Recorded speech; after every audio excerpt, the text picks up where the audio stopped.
The Economic Community of West African States, ECOWAS Committee of Chiefs of Defence Staff have urged the military junta in Niger to give peace a chance and immediately restore constitutional order in the country by restoring the detained democratically elected president, Mohammed Bazoum.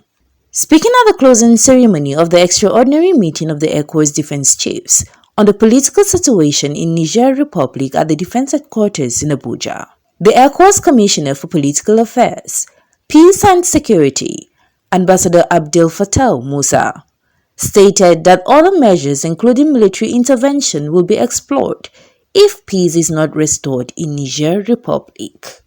He further assured that ECOWAS is determined to put an end to the trends of military coup and ensure that constitutional order is no longer disrupted again in the sub-region. As you see, war or intervention, military, is not our option of choice.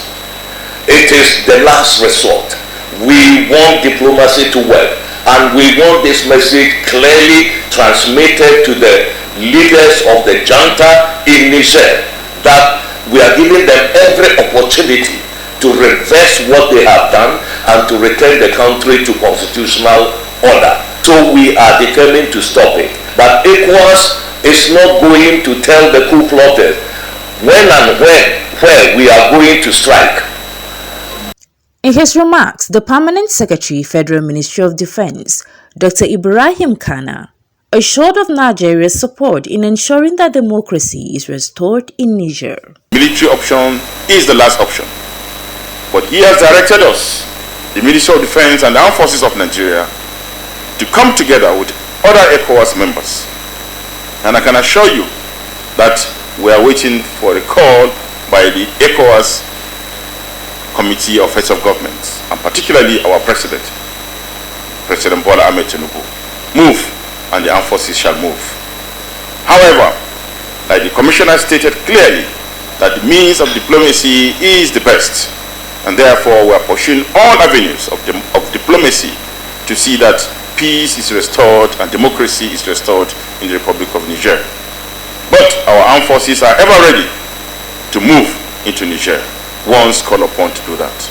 Earlier, the Chief of Defence Staff and President of the ECOWAS Committee of Chiefs of Defence Staff, General Christopher Musah, spoke on need for the defence chiefs to intensify diplomatic efforts in resolving the crisis in Niger Republic, as well as strengthen its coordination for the betterment of the ECOWAS region.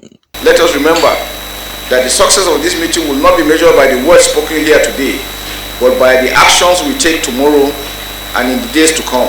Let us seize this opportunity to make a lasting impact and ensure that the Republic of Niger and the entire ECOWAS region can progress on the path of democracy, peace and stability.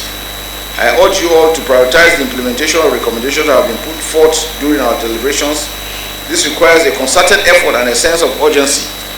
We must allocate the necessary resources, engage relevant stakeholders and monitor progress to ensure that our decisions have a tangible impact on the ground. High point of the event was the official handing over of the mantle of leadership from the former president of the ECOWAS Committee of Chiefs of Defence Staff from Guinea-Bissau to the newly elected president and Nigeria's Chief of Defence Staff, General Christopher Musah. Palang Bukar, CNN News.